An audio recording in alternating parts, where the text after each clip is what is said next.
Kate Williams had been staring at radio telescope data for so long that her eyes burned.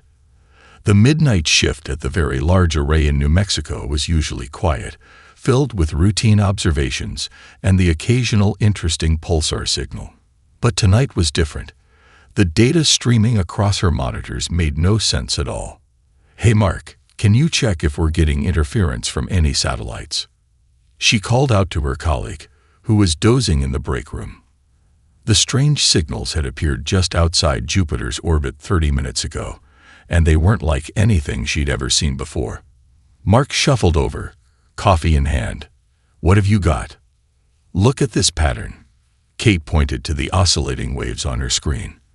"It's structured, definitely artificial, but it's not matching any known human signatures."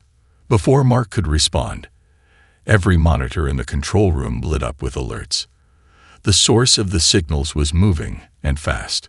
Within seconds, what had been a peculiar data anomaly transformed into something that would change human history forever. Through the facility's linked optical telescopes, they watched in stunned silence as the first Drachnid ship emerged from what appeared to be a fold in space itself. The vessel was massive, easily the size of Manhattan, its crystalline surface refracting sunlight in impossible patterns. More ships followed, each one more magnificent than the last, until Jupiter's orbit was crowded with alien vessels that looked like floating cities made of diamond and light. Kate's hands trembled as she reached for her phone to alert her supervisor, but something stopped her. The ships were moving strangely, almost like they were dancing. No, not dancing. Dodging. She quickly pulled up a map of known satellite positions and overlaid it with the aliens' movement patterns. The correlation was unmistakable. Every time the ships encountered certain transmission zones from Earth's satellites, they altered course, creating elaborate evasive patterns. "Mark, are you seeing this?" Kate's voice was barely a whisper. She switched on the facility's live stream equipment, something normally used for educational outreach programs. "They're avoiding our signals like they're toxic." The next few hours were chaos. As news of the alien arrival spread across the globe, Kate's live stream of their bizarre behavior went viral. Military jets scrambled, stock markets crashed, and religious leaders called for calm. But through it all, Kate kept broadcasting, documenting every strange maneuver of the alien fleet. By sunrise, her observation had caught the attention of the hastily assembled Global Defense Council. While politicians debated nuclear options and military leaders planned conventional responses, Kate's data suggested something far more interesting. Humanity's first line of defense might not be weapons at all, but rather the very technology we used every day.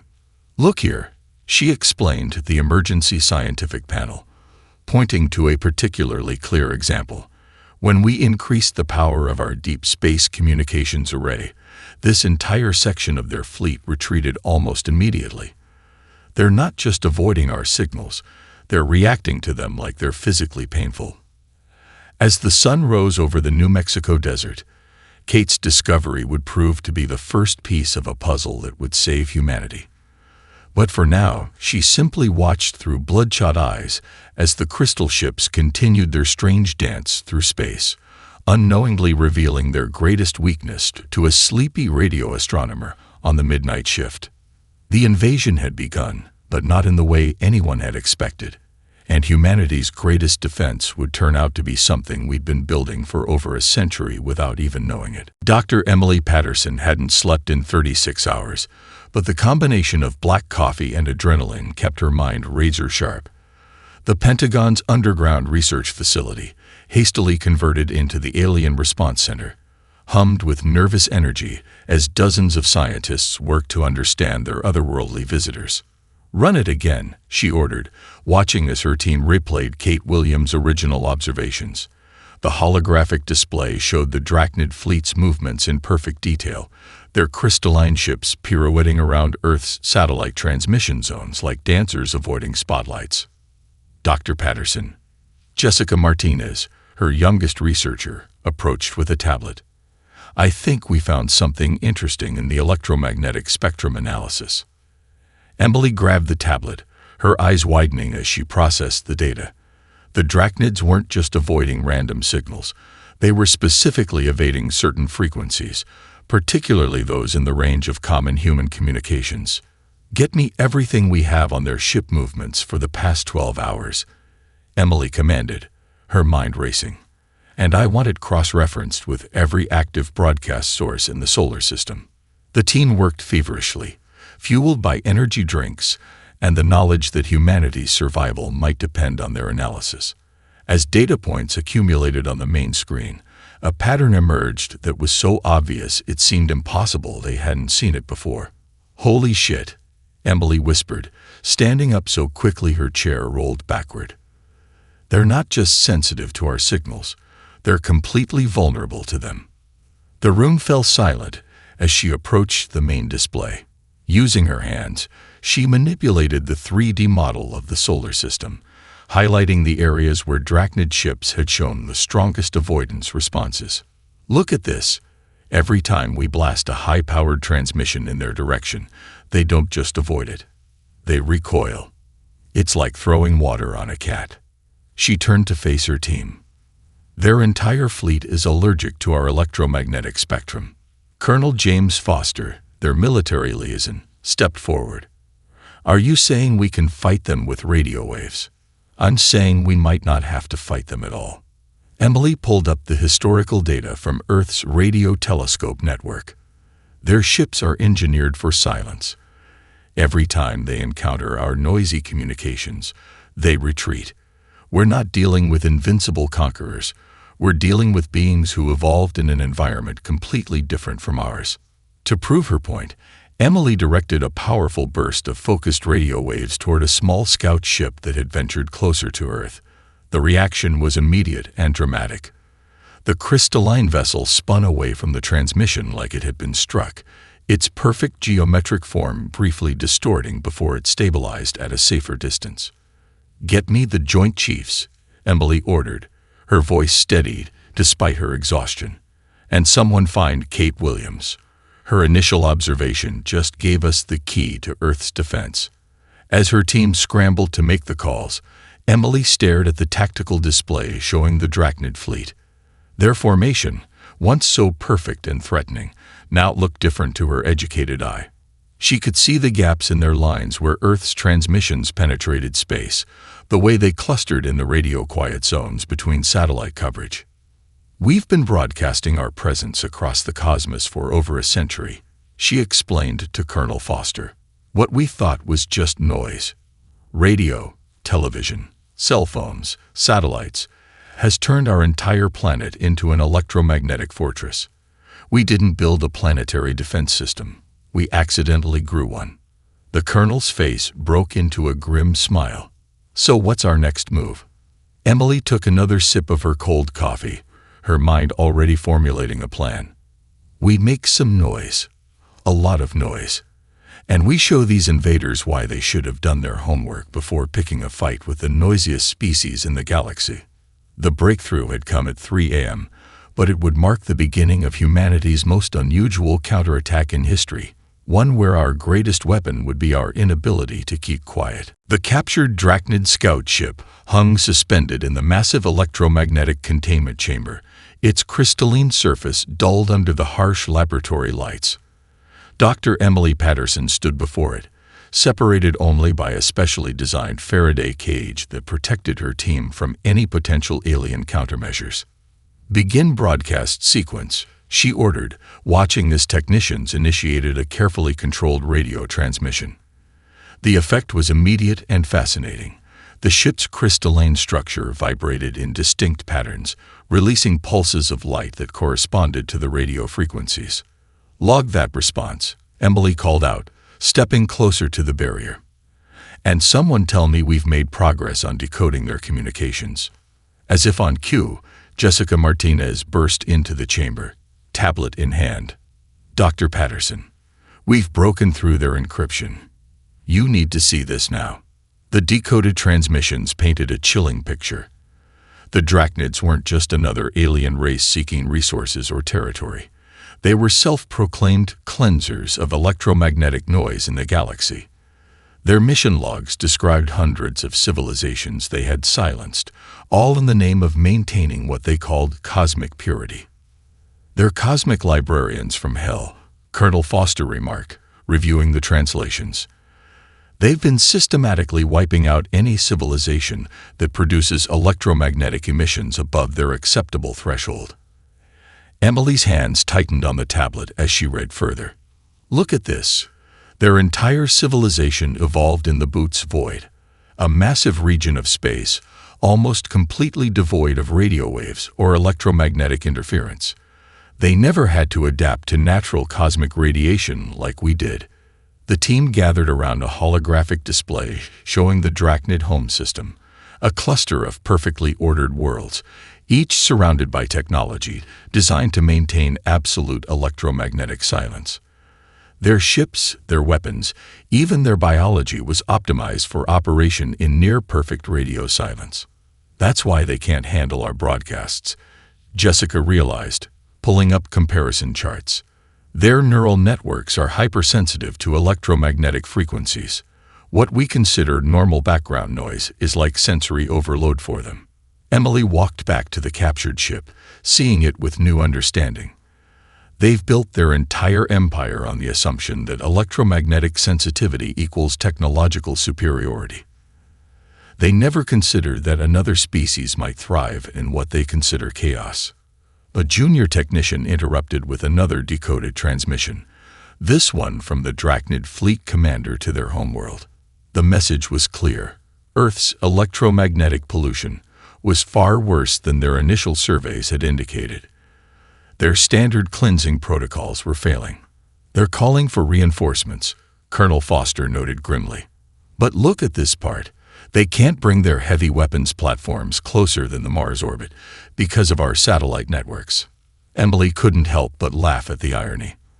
All those years SETI spent looking for alien signals, and it turns out our own signals are our best defense. We've unintentionally created the perfect deterrent against this specific threat.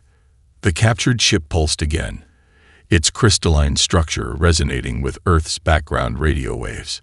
Each pulse revealed more about their weakness, the exact frequencies that caused them the most distress, the modulation patterns that disrupted their neural networks, the broadcast strengths that could effectively create no-go zones for their fleet.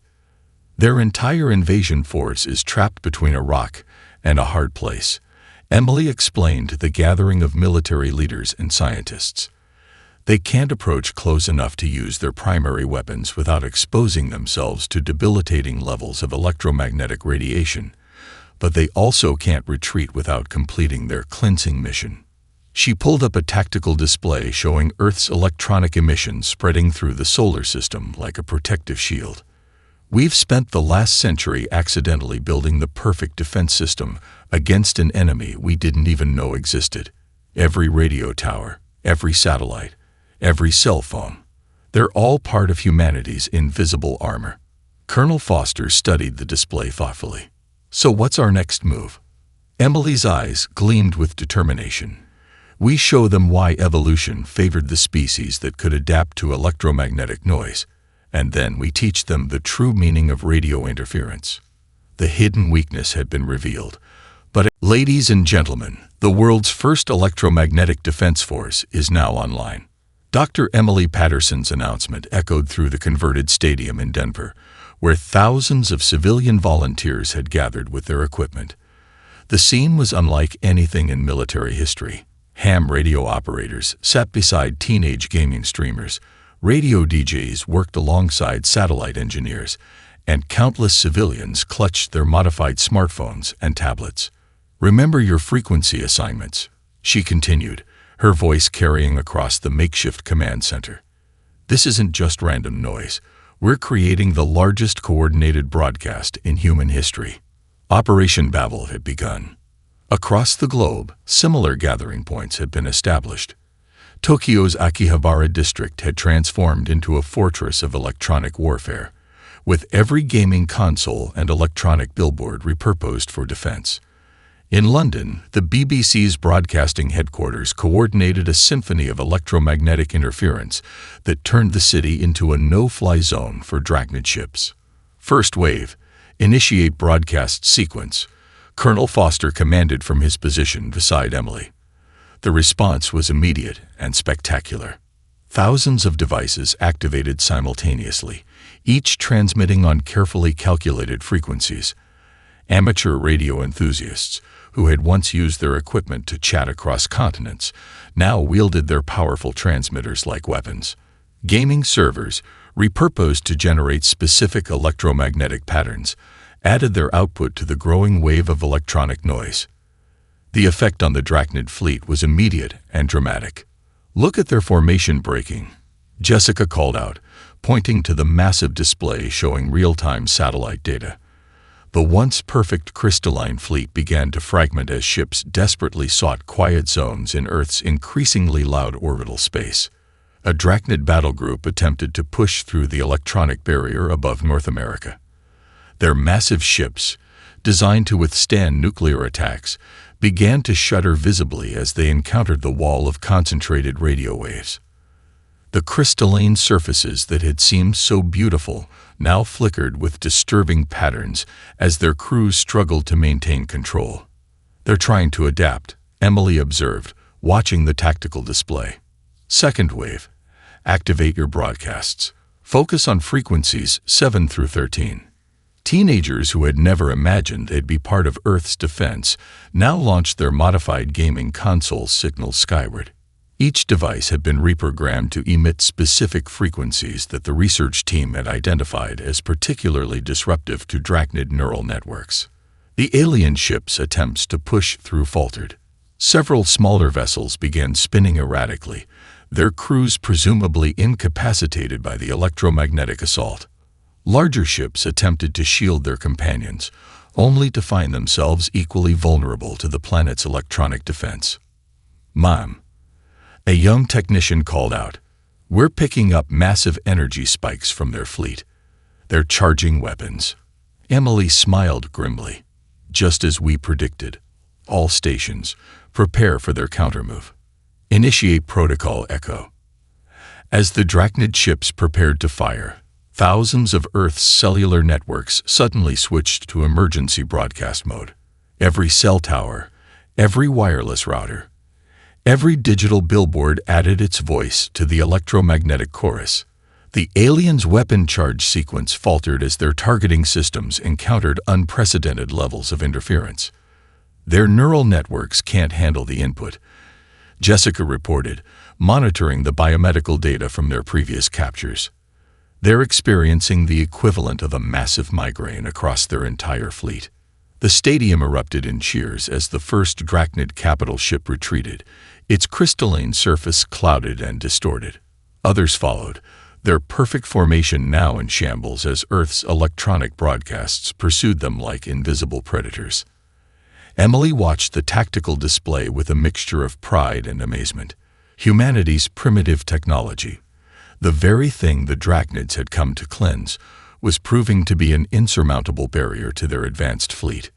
"Colonel," she said, turning to Foster, "I think it's time to show them what a real electromagnetic storm looks like.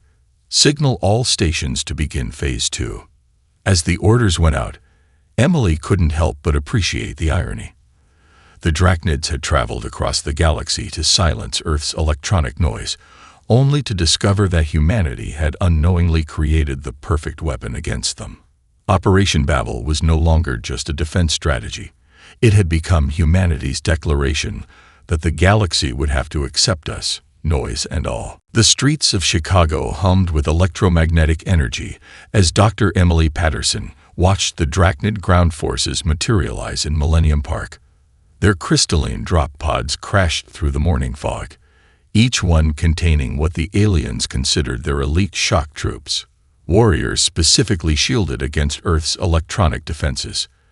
"They've adapted faster than we expected," Colonel Foster's voice crackled through her earpiece. "Those suits they're wearing must be blocking most of our broadcast effects." Emily studied the alien soldiers through her tactical glasses. Their armor gleamed with an oily iridescence, far different from their ship's crystalline appearance. Each warrior moved with unsettling precision, their movements almost robotic in their efficiency. "Tell everyone to stay online," she commanded through the emergency broadcast system. "Keep every device transmitting. Phones, routers, everything." The alien troops advanced through the park, their weapons raised. But Emily noticed something odd about their formation. Despite their shielding, they still avoided areas with dense Wi-Fi coverage, skirting around coffee shops and office buildings like they were minefields. "Jessica, are you seeing this?" Emily called to her assistant, who was monitoring the electromagnetic spectrum from a mobile command center. "Got it," Jessica replied, fingers flying across her holographic interface. "Their personal shielding isn't as complete as they think. The suits protect against our broader transmissions, but they're still vulnerable to concentrated, overlapping signals." Emily's mind raced with possibilities. Contact every building in the loop. Tell them to crank their Wi-Fi routers to maximum power. And get me those ham radio operators from Operation Babel. The response was immediate. Across downtown Chicago, thousands of routers simultaneously boosted their signal strength. Amateur radio enthusiasts, already heroes from the space battle, began broadcasting from strategic locations around the alien forces. The air itself seemed to thicken with invisible signals. The effect on the Drachnid troops was subtle at first, a slight hesitation in their steps, a tremor in their perfect formation. Then it became dramatic. An alien warrior stumbled, its shielded armor crackling with interference patterns. Another spun in confusion, its neural sensors overwhelmed by the dense web of overlapping signals. The elegant precision of their advance deteriorated into chaos. "It's working," Jessica shouted. "Their shields can't handle multiple frequencies at once. The overlapping signals are creating interference patterns their suits can't filter." Emily grabbed her phone, broadcasting to all defense forces. "This is Dr. Patterson. Focus all transmission sources on their ground forces. Layer your signals. Make them as chaotic and unpredictable as possible." The city responded. Teenagers turned their gaming consoles into weapons, pointing them from windows. Office workers maximized their Bluetooth devices. Every electronic billboard in the loop began broadcasting at full power, their signals carefully tuned to create maximum interference with the aliens' neural networks. The Drachnid forces, caught in this electronic crossfire, began to fall apart. Their sophisticated armor, designed to shield against focused attacks, proved vulnerable to the chaotic mesh of civilian telecommunications. Warriors stumbled and fell, their neural interfaces overloaded by the electronic cacophony of modern urban life. They never understood what they were attacking, Emily realized, watching the alien force retreat. They thought our technology was primitive because it's messy and overlapping. They never realized that this chaos is our strength. The remaining Drachnid troops attempted to teleport back to their ships, but the dense electronic interference disrupted their retreat. Chicago's population watched in amazement as the galaxy's most feared warriors were driven back by technology that most people took for granted. Colonel Foster approached Emily as the last aliens withdrew. "They'll try again," he warned. "Maybe with better shielding." Emily nodded, already formulating new strategies. "Let them try. Every time they adapt, we'll show them another aspect of our electronic ecosystem they never considered. We're not just defending Earth. We're teaching them why evolution favored the species that could thrive in electromagnetic chaos." Above them, Chicago's electronic pulse continued unabated, a testament to humanity's inadvertent but perfect defense against an enemy that had fatally underestimated the power of technological noise. The warning came at midnight.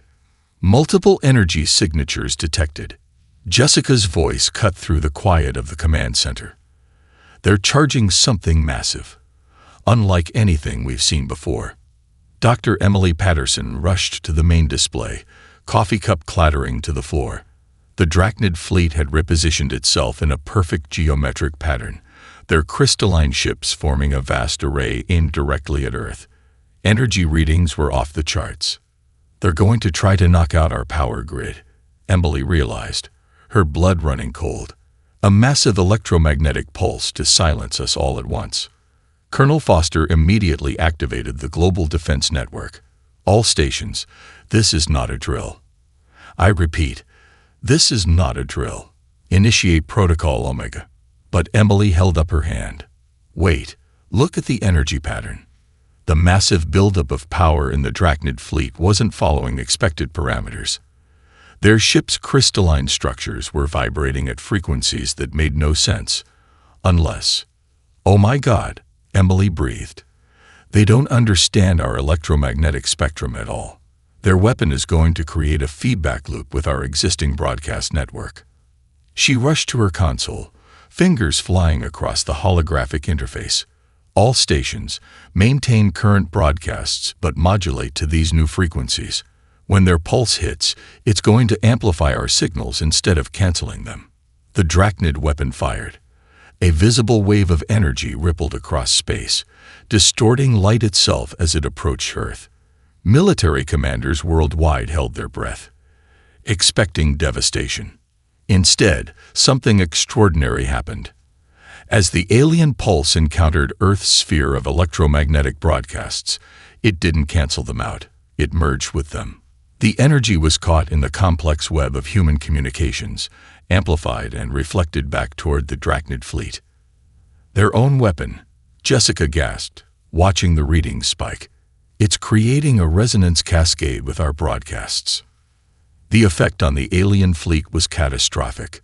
Their crystalline ships, already sensitive to electromagnetic interference, were suddenly bathed in their own amplified energy signature combined with Earth's chaotic broadcasts. The perfect geometric formation shattered as ships began to lose control. They didn't account for orbital satellites. Emily shouted over the growing chaos.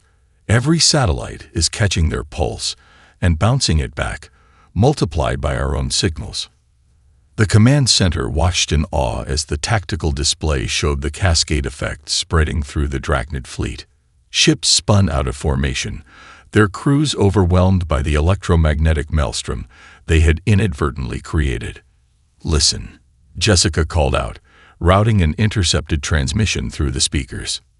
The alien communication was filled with panic. Critical failure in neural interfaces cannot maintain cohesion. The human's electromagnetic chaos is impossible to filter. Retreat. Full retreat. Emily turned to Colonel Foster, her eyes bright with understanding. Their greatest weapon just became their ultimate weakness. They tried to use brute force against an ecosystem they don't comprehend. The feedback loop continued to grow. Earth's entire electromagnetic spectrum, from military radars to civilian radio, from satellite TV to smartphone signals, had been amplified by the alien pulse. The Drachnid fleet was caught in a storm of their own making, their sophisticated technology overwhelmed by the very chaos they had sought to eliminate. Should we press the advantage?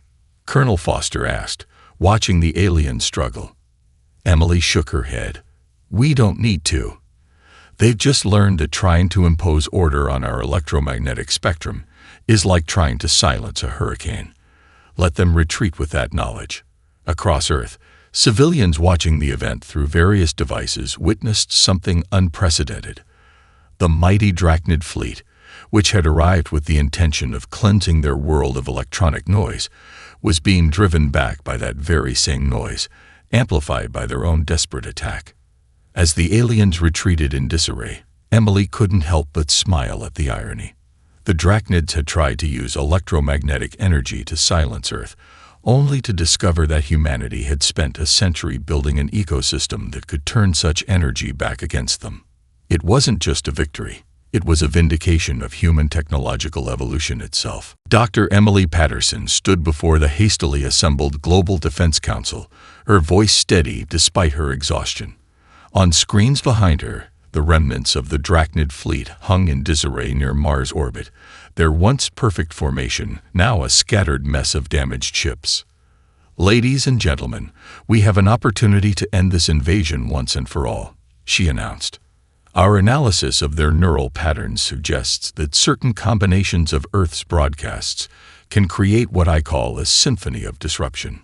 The council chamber buzzed with anticipation as Emily brought up a new simulation.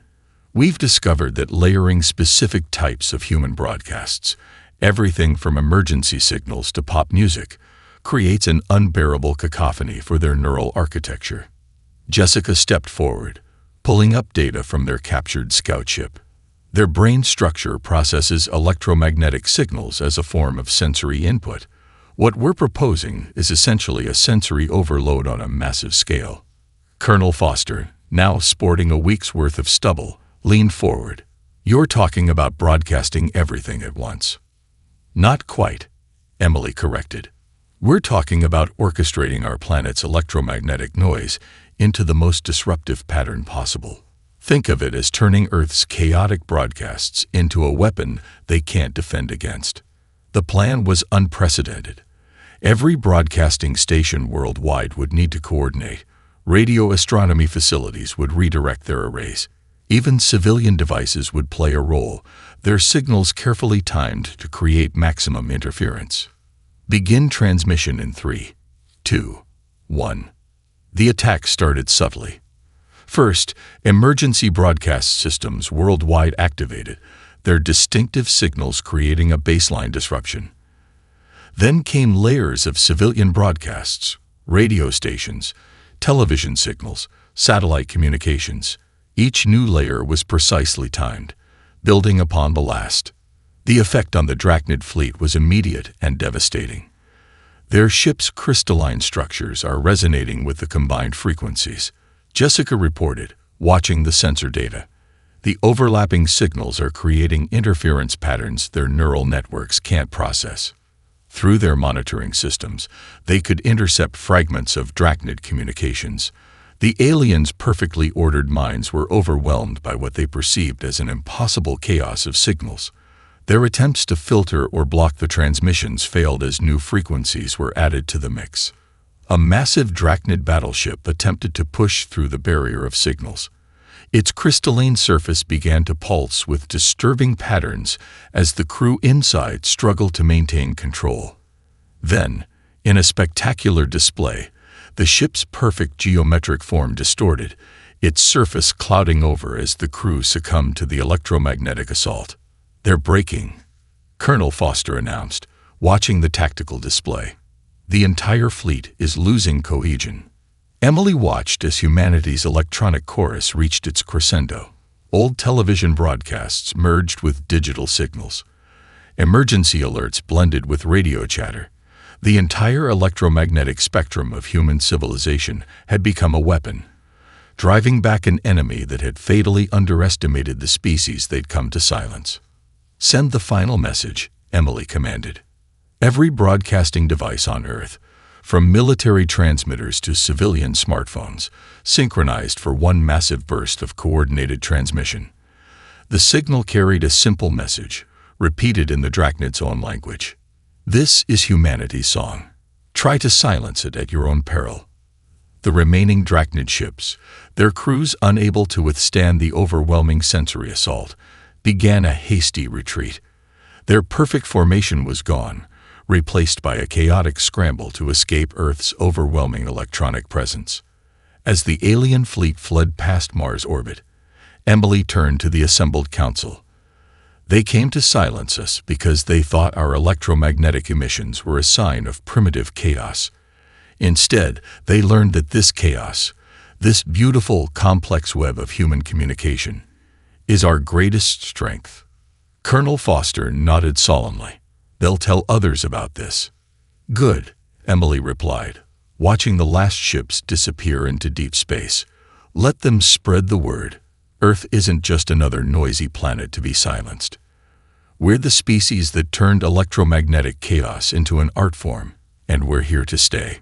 Victory had come not through traditional weapons, but through the very essence of human technological development, our ability to fill the silence of space with the sounds of civilization itself. 5 years after the Drachnid retreat, Dr. Emily Patterson stood at a podium in Stockholm, accepting humanity's first Galactic Science Prize, the Crystalline Award, ironically similar to Drachnid architecture, caught the light as she addressed the mixed audience of humans and alien representatives. "We didn't set out to create the perfect defense system," she began, her voice carrying across the hushed hall. "We were just doing what humans do best, communicating, connecting, and filling the silence with our stories." The years following the invasion had transformed Earth's standing in the galactic community. The planet's reputation had evolved from that noisy backwater world to the thundering world, a place where electromagnetic chaos had been elevated to an art form and a defense strategy. Behind Emily, a holographic display showed Earth's current electromagnetic signature, a complex dance of signals that now served as both a warning and a beacon. Other civilizations had learned to decode these emissions, finding in humanity's electronic chaos a rich tapestry of culture, knowledge, and innovation. "The Drachnid invasion taught us something crucial," Emily continued. "Our greatest perceived weakness. Our noisy, overlapping, seemingly chaotic technology was actually our greatest strength. We had spent centuries adapting to an environment that other species considered impossible to navigate." In the audience, Jessica Martinez, now heading Earth's new Electromagnetic Research Institute, smiled. Their work had revolutionized understanding of species development across different electromagnetic environments. The term electromagnetic adaptation had become a cornerstone of xenobiology. "Today, we don't just defend Earth," Emily gestured to the various alien ambassadors present. "We help other civilizations understand and adapt to the electromagnetic spectrum. Our primitive technology has become the foundation for new forms of interstellar communication and defense." The changes were evident everywhere. Earth's cities now featured purpose-built electromagnetic architecture, turning their broadcast patterns into beautiful, ever-changing symphonies of signal and noise.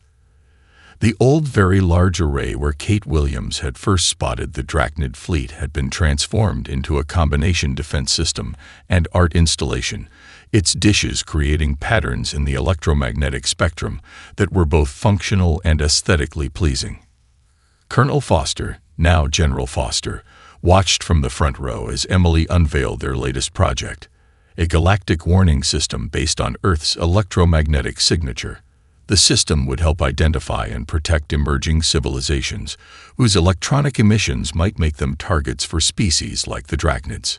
"But perhaps our greatest achievement," Emily said, her voice softening, "wasn't technological at all.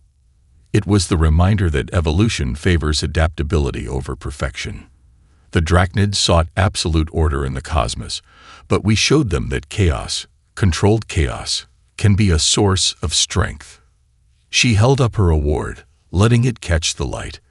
"This prize doesn't belong to me, or even to our defense team. It belongs to every human who ever built a radio, launched a satellite, or sent a text message. It belongs to the generations who filled our world with electronic life, never knowing they were building humanity's shield." In orbit above Earth, the captured Drachnid scout ship had been transformed into a museum piece, its crystalline structure now used to demonstrate the power of Earth's electromagnetic defense system. Tourist ships from across the galaxy would visit, their occupants marveling at how a primitive species had turned their everyday technology into an impenetrable defense. "We remain the noisiest species in the galaxy," Emily concluded, drawing gentle laughter from the audience. "But now we understand that our noise, our endless electronic chatter, our overlapping signals, our constant broadcasting of hopes and dreams into space, isn't just communication. It's who we are. It's how we grew up as a species, and it's how we'll continue to grow." As she stepped down from the podium, the hall erupted in applause, both physical and electromagnetic, as various species expressed their appreciation in their own unique ways. Earth's legacy had been secured not through conquest or dominance, but through the simple act of being unabashedly, unapologetically human. The galaxy had tried to silence Earth. Instead, it had learned to listen to our song.